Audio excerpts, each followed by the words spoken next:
Dear friends, good morning all of you. Welcome back to study point with Vinay 2.0 में दोस्तों आप सभी का स्वागत है। जैसा कि दोस्तों आप लोग स्क्रीन पर देख पा रहे होंगे, अध्याय 1 भारतीय राज्य व्यवस्था तथा संविधान, जैसे हम इंग्लिश में कॉन्स्टिट्यूशन कहते हैं। और कॉन्स्टिट्यूशन से संबंधित जो है प्रश्न प्रतियोगी परीक्षाओं में बहुत ज़्यादा पूछे जाते हैं। और जैसा कि आप लोगों ने हमारा लोगो देखा होगा, उसमें टाइटल है UP triple S S C PET. PET परीक्षा में हम लोगों को 85 प्लस स्कोर लाना है। इसीलिए हम यहाँ जो है प्रतिदिन आप लोगों को के लिए जो है पेट से संबंधित टेस्ट सीरीज लाते हैं। और आप हमारी टेस्ट सीरीज को देखिए और आपकी जो UP triple S S C की जो पेट प्रारंभिक परीक्षा है, निश्चित ही उसमें आपके बहुत अच्छे मार्क आने वाले हैं।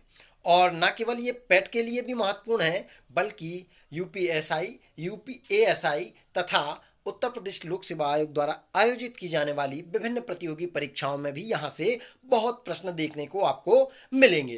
तो आइए हम लोग समय बर्बाद न करते हुए प्रारंभ करते हैं अपने प्रश्नों को। जैसा कि आप लोग स्क्रीन पर देख पा रहे होंगे, आज का जो हमारा पहला प्रश्न है, भारतीय संविधान की रचना में निम्न में से किसने सर्वाधिक गंभीर प्रभाव छोड़ा। तो आप लोगों ने कॉन्स्टिट्यूशन अगर थोड़ा बहुत पढ़ा होगा तो आपने देखा होगा कि भारत सरकार अधिनियम 1935 का जो है भारत के संविधान में बहुत महत्वपूर्ण रोल है।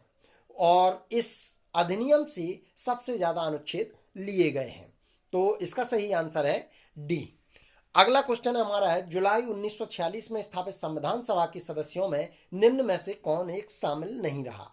तो देखिए दोस्तों, जुलाई 1946 में जो संविधान सभा स्थापित की गई थी, उसमें डॉक्टर राजेंद्र प्रसाद, के एम मुंशी और महात्मा गांधी तथा अब्दुल कलाम आज़ाद, इनमें से महात्मा गांधी का कोई महत्वपूर्ण योगदान उसमें नहीं रहा, क्योंकि 1946 में राजेंद्र प्रसाद, के एम मुंशी और अबुल कलाम आज़ाद ने बहुत महत्वपूर्ण भूमिका अदा की थी। तो महात्मा गांधी इसका सही आंसर है।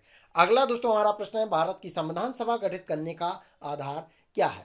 तो जैसा कि दोस्तों आप देख पा रहे होंगे, कैबिनेट मिशन प्लान 1946, 1946 में जो कैबिनेट मिशन प्लान आया था, उसमें संविधान सभा गठित करने का एक आधार स्तंभ तैयार किया था। यो कहें कि उसने पूरा की पूरा बेस तैयार करने में अपनी अहम भूमिका अदा की थी। तो इसलिए इसका आंसर बी। अगला दोस्तों हमारा प्रश्न है, स्वतंत्र भारत की लोकसभा का पहला अध्यक्ष कौन है। तो दोस्तों, स्वतंत्र भारत की जो लोकसभा गठित की गई थी, उसका पहला अध्यक्ष जीवी मावलंकर है। जी दोस्तों, जीवी मावलंकर, इनका पूरा रूप नाम जो है दोस्तों, वो गणेश वासुदेव मावलंकर है। अगला दोस्तों हमारा प्रश्न है, भारत की संविधान सभा का संवैधानिक सलाहकार कौन है। तो देखिए दोस्तों, भारत की जो संविधान सभा है, उसको गठित करने के बाद या गठित करने के पूर्व हम देखें कि इसका जो सलाहकार के रूप में अहम भूमिका अदा करने वाला जो व्यक्ति रहा है, वो सर BN राव रहे हैं। ठीक है। तो अगला दोस्तों हमारा प्रश्न है, भारतीय संविधान कब अपनाया गया। तो जैसा कि आप लोगों को दोस्तों मालूम है कि भारत का जो संविधान है, वो 26 नवंबर 1949 ईस्वी को स्वीकार किया गया था और उसे अपनाया गया था, लेकिन इसे लागू किया गया था 26 जनवरी 1950 को। तो जब क्वेश्चन भारतीय संविधान को अपनाने, स्वीकृत करने या उसको स्वीकृति देने की बात आती है, तो 26 नवंबर 1949 इसका सही आंसर होता है। और जब लागू करने की बात आती है, तो 26 जनवरी 1950 इसका सही आंसर होगा। अगला दोस्तों हमारा प्रश्न है, भारत का पहला उप प्रधानमंत्री कौन है। दोस्तों यहाँ हम बात कर लेते हैं उप प्रधानमंत्री के संबंध में। तो उप प्रधानमंत्री पद का जो है संविधान में कोई उल्लेख नहीं है, लेकिन इस पद को जो है स्वीकृति बाद में दी गई थी। और यहाँ जो है सबसे पहले जो आपके उप प्रधानमंत्री बने थे, डिप्टी PM जिन्हें हम बोलेंगे, वो सरदार वल्लभ भाई पटेल रहे हैं। और दोस्तों आज के समय में उप प्रधानमंत्री पद का जो है कोई उल्लेख संविधान में नहीं है। मतलब कहने का ये है कि उप प्रधानमंत्री का पद संविधान में उल्लेखित नहीं था, इसीलिए उसको समाप्त भी कर दिया गया था। अगला दोस्तों हमारा प्रश्न है, निम्नलिखित में से भारतीय संविधान का अध्यक्ष कौन है। तो हम लोग देखते हैं इसका आंसर। दोस्तों अगला जो हमारा जो प्रश्न रहा है, 8वां हम लोग देख रहे थे, निम्नलिखित में से भारतीय संविधान सभा का अध्यक्ष कौन था। तो भारतीय संविधान सभा का अगर अध्यक्ष की बात करें, तो वो डॉक्टर राजेंद्र प्रसाद। अब देखिए यहाँ डॉक्टर राजेंद्र प्रसाद इसका आंसर इसलिए माना गया है क्योंकि इन्होंने किसका नाम नहीं दिया? सच्चिदानंद सिन्हा का नाम नहीं दिया है। और इन्होंने स्पष्ट कहा है भारतीय संविधान सभा का अध्यक्ष कौन था, अध्यक्ष कौन था, प्रथम अध्यक्ष की बात भी नहीं कही है। इसीलिए डॉक्टर राजेंद्र प्रसाद जो है भारतीय संविधान सभा के जो है वास्तविक अध्यक्ष बने हुए थे, जबकि 9 दिसंबर 1946 ईस्वी को जो अस्थायी अध्यक्ष बने हुए थे वो डॉक्टर सच्चिदानंद सिन्हा थे। यहाँ अस्थायी अध्यक्ष की बात नहीं की गई है, इसलिए डॉक्टर राजेंद्र प्रसाद इसका सही आंसर है। अगला दोस्तों हमारा प्रश्न है, भारत के पहले राष्ट्रपति के रूप में डॉक्टर राजेंद्र प्रसाद का चुनाव किया गया था। तो देखिए, जैसा कि आप लोगों को मालूम है कि आज के समय में जो चुनाव होता है वो निर्वाचक मंडल द्वारा तैयार किया जाता है और चुनाव आयोग इसकी पूरी प्रक्रिया करता है। लेकिन उस समय जो है ये विभाग गठित नहीं हुए थे और निर्वाचन की कोई वैधानिक प्रक्रिया नहीं थी, इसलिए जो पहला जो राष्ट्रपति पद का चुनाव हुआ था वो संविधान सभा द्वारा ही किया गया था। तो संविधान सभा इसका सही आंसर है, मतलब डॉक्टर राजेंद्र प्रसाद का जो चुनाव है संविधान सभा द्वारा किया गया था। और इनका जो राष्ट्रपति का पद का जो चुनाव हुआ था वो 24 तारीख को आपको मालूम होगा, जो अंतिम बैठक हुई थी उस दिन इनका जो है चुनाव किया गया था। ठीक है, 24 जनवरी को। अगला दोस्तों हम लोग देख लेते हैं प्रश्न। हाँ, और एक बात और बता देते हैं, डॉक्टर राजेंद्र प्रसाद जो है ये बिहार के थे, ठीक है ना, तो ये बिहार के व्यक्ति थे जो पहले राष्ट्रपति बने थे। अगला क्वेश्चन देखते हैं, भारतीय संविधान सभा भारतीय जो हमारा 10वां जो दोस्तों क्वेश्चन है, हमारा राष्ट्रगान पहली बार कब और कहाँ गाया गया? तो राष्ट्रगान जो दोस्तों आपको मालूम होगा 27 दिसंबर 1911 ईस्वी को कलकत्ता में गाया गया था। और राष्ट्रगान जो है पहली बार कलकत्ता में ही गाया गया है ना। और कब गाया गया? तो 27 दिसंबर 1911 को। ये प्रश्न दोस्तों कई बार पूछा जा चुका है ना। अगला क्वेश्चन है, राष्ट्रगान पहली बार कब गाया गया था? तो पहली बार कब गाया गया था, फिर वही क्वेश्चन आ गया। तो इसका आंसर दोस्तों यही होगा 27 दिसंबर 1911 ईस्वी को, है ना। अगला प्रश्न दोस्तों हमारा, स्वतंत्र भारत के निम्नलिखित में से कौन सी महिला किसी राज्य की पहली राज्यपाल बनी? जी आपको दोस्तों बहुत अच्छे से मालूम होगा क्योंकि आप यूपी से बिलोंग करते हैं और यूपी में ही श्रीमती सरोजनी नायडू जो है पहली महिला राज्यपाल बनी थी। और आपको ये भी मालूम होगा कि सबसे पहली जो है मुख्यमंत्री भी सुचेता कृपलानी, है ना। अगला क्वेश्चन हमारा दोस्तों, भारतीय संविधान लागू हुआ।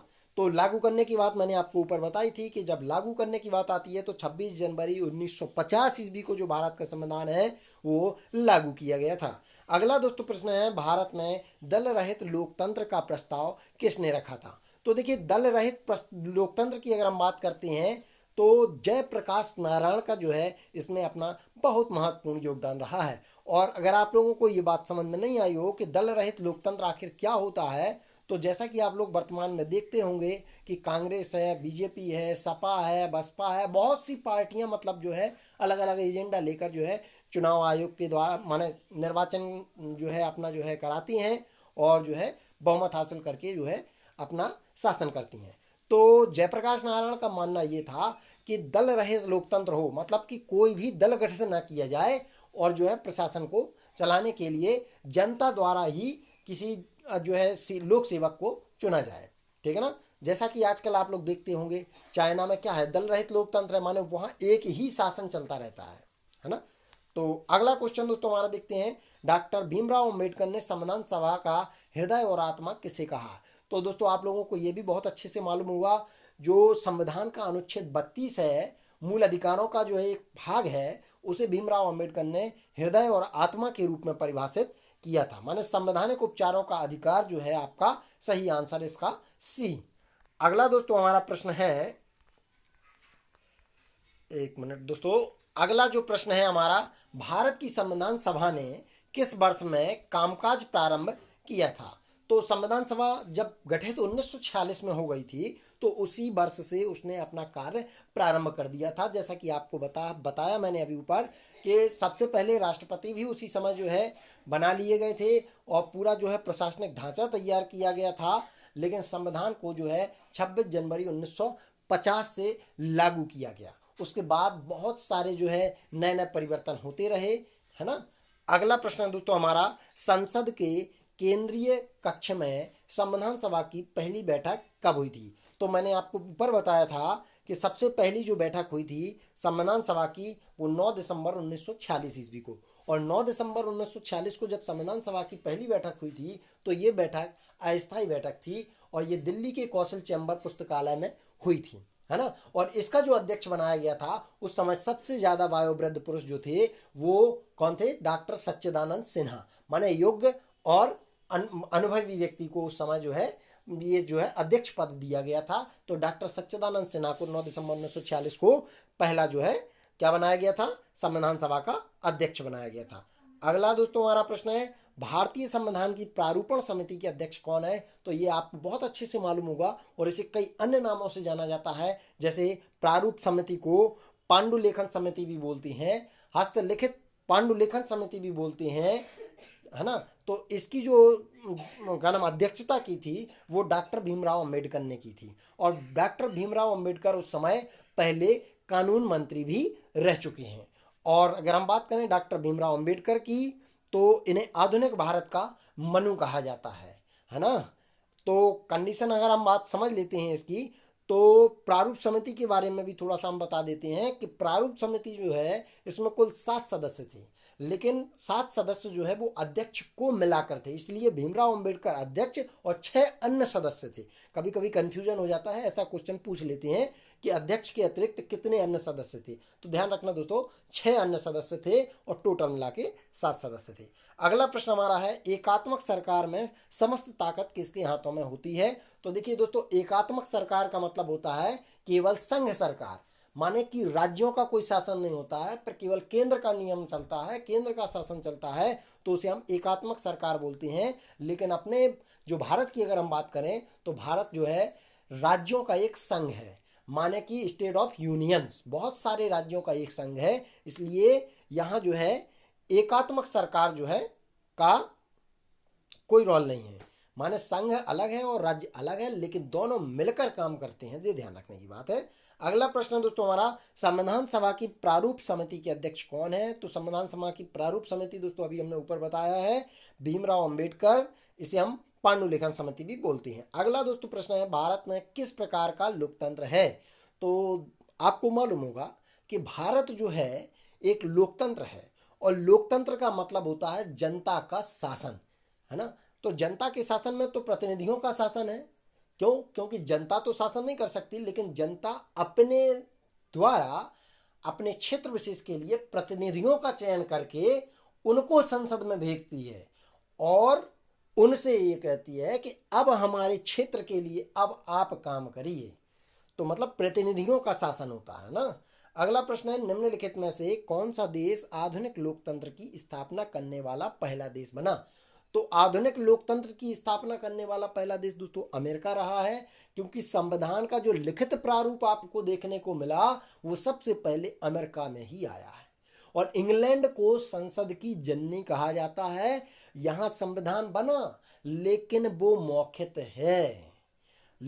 और बात करें भारत के संविधान की, तो भारत का संविधान सबसे बड़ा संविधान है और इसके सबसे बड़े संविधान होने का एकमात्र कारण है कि यहाँ राज्य और केंद्र दोनों का संविधान उसमें जोड़ा गया है, इसीलिए भारत का जो संविधान है वो सबसे बड़ा संविधान है। लेकिन यहाँ आधुनिक लोकतंत्र की स्थापना करने वाला पहला देश की बात कर रहा है तो पहला देश दोस्तों अमेरिका है। अगला प्रश्न हमारा है संविधान के उद्घाटन के लिए 26 जनवरी को चुना गया था, क्यों? कहने का मतलब यह है कि 26 जनवरी को ही संविधान का जो है उद्घाटन क्यों किया गया, है ना। तो इसका आपको मालूम होगा, बहुत अच्छा आंसर इसका है कि कांग्रेस ने इसे 1930 में स्वाधीनता दिवस के रूप में मनाया था। जब आपने देखा होगा 1929 में पंडित जवाहरलाल नेहरू ने कांग्रेस के लाहौर अधिवेशन की अध्यक्षता की थी, तब रात को 12 बजे रावी नदी के तट पर उन्होंने तिरंगे को फहराया था, ठीक है ना, 12 बजे की बात। तो इसीलिए 1930 को जो है स्वाधीनता दिवस के रूप में मनाने की बात यहाँ से लागू हो जाती है। अगला दोस्तों हम प्रश्न देखते हैं। हमारे दोस्तों अभी 23 प्रश्न हो गए हैं, इसके बाद हम लोग 24 प्रश्न देखेंगे और 24 जो प्रश्न है हमारा वो दोस्तों है भारत के संविधान का निर्माता किसे माना जाता है? तो ये दोस्तों आपको बहुत अच्छे से मालूम होगा, भारत का जो संविधान का निर्माता है वो भीमराव अंबेडकर जी हैं। इन्हें कानून का मसीहा भी कहते हैं और कानून निर्माता भी बोलते हैं और संविधान का निर्माता भी बोलते हैं, क्योंकि भीमराव अंबेडकर ने ही संविधान का निर्माण किया था। अगला हम प्रश्न बात कर लेते हैं, भारतीय संविधान कब अस्तित्व में आया। तो देखिए, मैंने आपको बताया लागू करने की बात आए और अस्तित्व में आने की बात आए। अस्तित्व में आने का मतलब है कब जनता के लिए वो लागू हो गया, तो वो 26 जनवरी 1950, माने बॉम्बे इसका सही आंसर है। अगला प्रश्न है दोस्तों हमारा, भारत के गणतंत्रीय दल की स्थापना किसने की थी। तो गणतंत्रीय दल की बात अगर आ जाती है तो भी भीमराव अंबेडकर। अब गणतंत्रीय दल का मतलब क्या होता है, गणतंत्र मतलब यहाँ लोकतंत्र की बात कर रहा है वो। गणतंत्र का मतलब यहाँ लोकतंत्र की बात कर रहा है, और लोकतंत्र के लिए एक ऐसा संविधान जो जनता को प्राथमिकता में देते हुए बनाया गया हो, और उसके निर्माता रहे हैं भीमराव अंबेडकर। तो गणतंत्रीय दल की स्थापना का श्रेय किसे जाएगा दोस्तों, भीमराव अंबेडकर को। अगला प्रश्न है हमारा दोस्तों, संविधान की मसौदा समिति आ गया, देखिए पांडुलेखन समिति, मसौदा समिति और प्रारूप समिति, तीनों का जो है एक ही आंसर है यहाँ। इनके जो निर्माता थे वो भीमराव अंबेडकर थी, लेकिन मसौदा समिति के समक्ष प्रस्तावना का प्रस्ताव, है ना, माने प्रस्तावना का प्रस्ताव की अगर कभी भी बात आ जाती है तो प्रस्ताव हमेशा हर जगह पंडित जवाहरलाल नेहरू ने ही रखे हैं। माने प्रस्तावना केवल और केवल पंडित जवाहरलाल नेहरू के द्वारा प्रस्तुत की गई, है ना। अगला प्रश्न है हमारा, संविधान सभा में यह किसने कहा था कि सरकारी नीति के निदेशक सिद्धांत किसी बैंक में दे उस चेक की तरह है जिसका भुगतान बैंक अपनी सुविधानुसार कर सकता है। तो इसका आंसर है दोस्तों केटी साय। माने जो है सरकारी नीति के निदेशक जो सिद्धांत है, माने नीति निदेशक सिद्धांतों में किसी बैंक में दे उस चेक की तरह भुगतान की बात जो है केटी साय द्वारा कही गई है। अगला प्रश्न दोस्तों हमारा, भारत में कैबिनेट मिशन किस लिए भेजा गया था। दोस्तों कैबिनेट मिशन भेजे जाने का केवल कारण यही रहा है कि शक्ति के अंतरण के लिए एक संवैधानिक व्यवस्था निश्चित करना। अब देखिए, क्रिप्स मिशन आपका 1942 में आया, और कैबिनेट मिशन कब आया दोस्तों, कैबिनेट मिशन आया था 1946 में, है ना। और जो प्रथम विश्व युद्ध और द्वितीय विश्व युद्ध की अगर हम बात करें तो जो द्वितीय विश्व युद्ध 1945 के आसपास चला था, है ना। तो कंडीशन क्या है कि ब्रिटिश गवर्नमेंट ने यह आश्वासन दिया था कि द्वितीय विश्व युद्ध के समाप्त होते ही हम आपको क्या करेंगे, संविधान निर्माण की अनुमति देंगे और आप संविधान तैयार भी कर सकते हैं।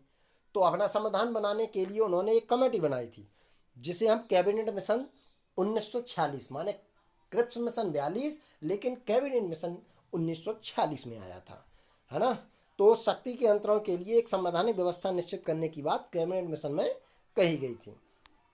दोस्तों अगला प्रश्न है, भारत की संविधान सभा किसके कहने पर बनाई गई थी। फिर वही बात आ गई, संविधान सभा बनाने का आधार कैबिनेट मिशन 1946 की बात है ना। तो अगला क्वेश्चन है, भारत के संविधान का गठन किसके द्वारा किया गया था, किसने बनाई थी संविधान। संविधान का गठन जो है वो विधानसभा द्वारा किया गया था, और संविधान तो तब गठित हुई थी ना जब सदस्य बने, और सब सदस्य कब बने थे, विधानमंडल के जो चुनाव हुए थे उसमें, है कि नहीं। 1946 में विधानसभा के जो चुनाव हुए थे उसके आधार पर जो चयनित सदस्य थे उनके द्वारा संविधान सभा का गठन किया गया था, है ना। दोस्तों अगला प्रश्न है, संविधान सभा ने राष्ट्रगान कब गाया। तो राष्ट्रगान दोस्तों कब गाया था, कब अपनाया। तो राष्ट्रगान को अपनाने की तारीख इनकी जो है दोस्तों 24 जनवरी 1950 को। 24 जनवरी 1950 को ही संविधान सभा की अंतिम बैठक हुई थी, और इसी दिन राजेंद्र प्रसाद को भारत का राष्ट्रपति भी नियुक्त किया गया था, है ना दोस्तों। अगला प्रश्न है दोस्तों हमारा 33 क्वेश्चन दोस्तों हम लोग देखेंगे अब। 33 क्वेश्चन हमारा दोस्तों है, प्रथम केंद्रीय विधानसभा का गठन कब किया गया था। अब ये इंपॉर्टेंट क्वेश्चन है थोड़ा सा दोस्तों। पहली केंद्रीय विधानसभा गठित की गई थी 1920 में, 1920 में, 1920 ईस्वी में पहली केंद्रीय विधानसभा गठित की गई थी, ये याद रखना, है ना। अगला प्रश्न है दोस्तों हमारा, जिस संविधान सभा द्वारा भारत के संविधान का अधिनियम किया गया था उसके सदस्य कौन थे। तो आपको मालूम है, मैंने अभी बताया था कि 1946 जो कैबिनेट मिशन तैयार हुआ था, जो कि पूरे विधानसभा का जो चुनाव हुआ था, वो विभिन्न प्रांतों की विधानसभाओं द्वारा निर्वाचित सदस्यों के आधार पर जो है संविधान सभा गठित की गई थी, है ना दोस्तों। तो बॉम्बे इसका सही आंसर है। अगला दोस्तों प्रश्न है, राजनीतिक स्वतंत्रता का अर्थ है, क्या है राजनीतिक स्वतंत्रता का अर्थ दोस्तों, क्या है? आप इसका आंसर बताइए जरा पहले। सरकार के ऊपर जनता का नियंत्रण है, कि लोगों की मुक्त राजनीतिक गतिविधियों का है, कि राजनीतिक और लोकतंत्र के बीच सहयोग है, कि मतदाता अपनी सरकार बना सकते हैं और उसे अपदस्थ कर सकते हैं। तो देखिए, जैसा कि आप ऊपर प्रश्न देख पा रहे होंगे, राजनीतिक स्वतंत्रता माने हमारी जो राजनीतिक स्वतंत्रता है वो लोगों की मुक्त राजनीतिक गतिविधियां हैं। राजनीतिक स्वतंत्रता लोगों की मुक्त राजनीतिक गतिविधियां कहने का मतलब कोई भी व्यक्ति चुनाव लड़ सकता है। अब आप कहें कैसे लड़ सकता है, पार्टी में शामिल होना जरूरी है। अरे आप पार्टी में शामिल नहीं हो सकते हैं तो कोई बात नहीं, आप निर्दलीय खड़े होकर आप चुनाव जीत सकते हैं। और आपने देखा होगा इस समय के जो पंचायत चुनाव हुए थे तो इसमें बहुत सारे कैंडिडेट, माने सबसे टॉप नंबर पे अगर कोई कैंडिडेट सिलेक्ट हुए हैं तो वो निर्दलीय ही हुए हैं, है ना। तो आप निर्दलीय जो है रहकर चुनाव लड़ सकते हैं। अब आप कोई भी चुनाव निर्दलीय होकर लड़ सकते हैं, इसमें जो है राजनीतिक स्वतंत्रता की बात इसी में शामिल हो जाती है। अगला दोस्तों प्रश्न है, भारत पूर्ण प्रभु संपन्न लोकतांत्रिक गणतंत्र कब बना? देखिए, पूर्ण संप्रभु लोकतांत्रिक गणतंत्र बन गया था वो, इसमें 26 नवंबर 1946 का ऑप्शन नहीं है दोस्तों, क्योंकि संपूर्ण प्रभु सॉरी भारत पूर्ण संप्रभु लोकतांत्रिक गणतंत्र तभी बना था जो 26 नवंबर 1946 ईस्वी की एतद द्वारा समर्पित किया गया था जब संविधान को, है ना दोस्तों। अगला प्रश्न हमारा, निम्न में से कौन भारतीय संविधान की प्रारूपण समिति के सदस्य नहीं थे? तो देखिए दोस्तों, राजेंद्र प्रसाद जो है प्रारूपण समिति के सदस्य नहीं थे। भीमराव अंबेडकर थे, अल्लादी कृष्ण स्वामी अय्यर थे, गोपालचारी आयंगकर थे, है ना, लेकिन राजेंद्र प्रसाद इसमें नहीं थे। अगला प्रश्न है, निम्न में से किस अधिनियम में भारत के शासन का जो क्षेत्रीय विभाजन है वो किया गया था? तो आपको मालूम है जो है किस अधिनियम में भारत शासन का क्षेत्रीय विभाजन किया गया था? तो सबसे पहले जो भारत सरकार अधिनियम 1858 है, इसमें जो है भारत के शासन का जो है क्षेत्रीय विभाजन किया गया था। अगला प्रश्न दोस्तों हमारा, निम्न में से किसने पहले 1935 में संविधान सभा का सुझाव प्रस्तुत किया है? तो संविधान सभा का जो सुझाव है दोस्तों वो सबसे पहले किसने दिया था? सुझाव संविधान सभा का वो दिया था M.N. राय ने, है ना। अगला प्रश्न है दोस्तों हमारा 39 के बाद हमारा दोस्तों है 40 प्रश्न है। 40 जो हमारा दोस्तों प्रश्न है, निम्नलिखित में से किस अधिनियम के द्वारा केंद्र में द्विशासन प्रणाली अपनाई गई थी? तो देखिए, अब बात आप समझ नहीं पाएंगे, और अगर समझ जाएंगे तो बहुत अच्छा है। आप इसका आंसर कमेंट में लिख कर भेजिए तत्काल। तो देखिए दोस्तों, अगर हम बात करते हैं, मैं आपको दो पॉइंट बता देता हूँ। अगर केंद्र में द्वैध शासन की बात आती है तो हमेशा इसका आंसर 1935 होगा, है ना। और जब सांप्रदायिक निर्वाचन के आधार पर, है ना, केंद्र और राज्यों के बीच जब द्वैध शासन की बात आती है तो वो 1990 होता, माने 1919 ईस्वी में संघ और राज्यों के बीच द्वैध शासन की प्रणाली आई है, लेकिन केंद्र में द्वैध शासन 1935 ईस्वी में ही आया था। अगला प्रश्न है दोस्तों, भारतीय संविधान का प्रतिघार स्रोत कौन सा है? तो आपको मालूम है, भारत के लोग माने कि भारतीय संविधान में सबसे ऊपर किसे रखा गया है? तो भारत की जनता, क्योंकि संविधान जनता के लिए बना था और भारत एक लोकतांत्रिक देश है, तो जनता का जनता के लिए शासन है। अगला प्रश्न है, बंधुत्व का अर्थ क्या होता है दोस्तों? बंधुत्व का मतलब होता है भाईचारे की भावना, माने सब मिलजुल कर, वसुदेव कुटुंबकम जैसा आपने शब्द स्वामी विवेकानंद के मुख से सुना होगा, बंधुत्व, ठीक है, तो वो भाईचारे की भावना, इसका सही आंसर है ए। अगला प्रश्न दोस्तों, भारत के संविधान सभा का जो गठन है वो किसके द्वारा किया गया था?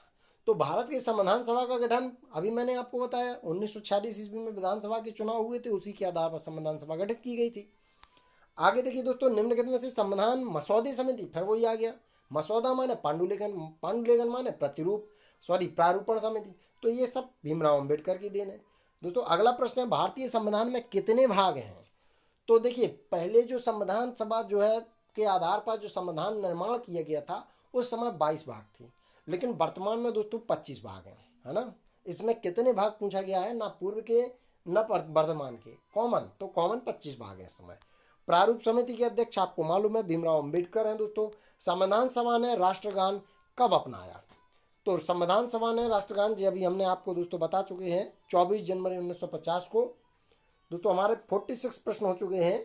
अगला जो हमारा प्रश्न होगा दोस्तों 47, किस भारत सरकार अधिनियम के तहत पहली बार विधायिका में कुछ निर्वाचित प्रतिनिधियों को मंजूरी दी गई थी? तो देखिए दोस्तों, भारत सरकार अधिनियम के तहत पहली बार विधायिका में कुछ निर्वाचित प्रतिनिधित्व की मंजूरी दी गई थी, वो भारत सरकार अधिनियम। आपने सुना होगा भारत सरकार अधिनियम 1909 को सांप्रदायिक प्रतिनिधित्व वाला जो है अधिनियम भी बोलती हैं। मतलब इसमें जो है अल्पसंख्यकों के लिए अलग से मतदान की व्यवस्था की गई थी, इसलिए कुछ निर्वाचित प्रतिनिधि, इसीलिए शब्द जोड़ा गया कुछ निर्वाचित प्रतिनिधि, अतिरिक्त निर्वाचित प्रतिनिधियों को भी इसमें शामिल किया गया। अगला दोस्तों प्रश्न है, संविधान सभा का सदस्य कौन नहीं था? तो संविधान सभा का सदस्य दोस्तों महात्मा गांधी नहीं थे, क्योंकि राजेंद्र प्रसाद, सरदार वल्लभ भाई पटेल, जी.बी. मावलंकर थे, लेकिन गांधी जी जो है संविधान सभा के सदस्य नहीं थे। अगला दोस्तों प्रश्न है, भारत की संविधान सभा की पहली बैठक की अध्यक्षता किसने की थी? देखिए दोस्तों, आ गया आंसर आपका, जो मैं आपसे कह रहा हूं कि पहली बैठक की अध्यक्षता डॉक्टर सच्चिदानंद सिन्हा ने की थी, और ये बैठक हुई थी 9 दिसंबर 1946 को, है ना दोस्तों। अगला प्रश्न है, भारतीय संविधान के किस भाग में नगर पालिकाओं के बारे में बताया गया? तो दोस्तों नगर पालिकाएं जो है भाग 9A में है। क्या है? 9A, ये है आपका डी आंसर, है ना। और नगर पंचायत केवल 9 में है ना दोस्तों। अगला प्रश्न है हमारा, भारतीय संविधान का कौन सा भाग केंद्र शासित प्रदेशों के बारे में जानकारी देता है? तो दोस्तों भाग 8 माने 8 जो है वो आपका केंद्र शासित प्रदेशों के बारे में आपको जानकारी देता है। सी इसका सही आंसर है। अगला दोस्तों प्रश्न है, भारतीय संविधान ने भारत को किस प्रकार वर्णित किया है? देखिए दोस्तों, आ गया राज्यों का एक संघ बताया गया है, इसका सही आंसर है बॉम्बे। दोस्तों आज के लिए इतना ही, मिलते हैं अगले वीडियो में। अगर मुझसे कोई त्रुटि है, कोई कमियां हैं, या आपको कुछ समझ में नहीं आता है तो आप मुझे कमेंट के माध्यम से पूछ सकते हैं। दोस्तों धन्यवाद। हाँ दोस्तों, वीडियो को देखिए, लाइक कीजिए, कमेंट कीजिए और शेयर करना बिल्कुल ना भूलिए, और ज़्यादा से ज़्यादा हो सके सब्सक्राइब भी करिए। धन्यवाद।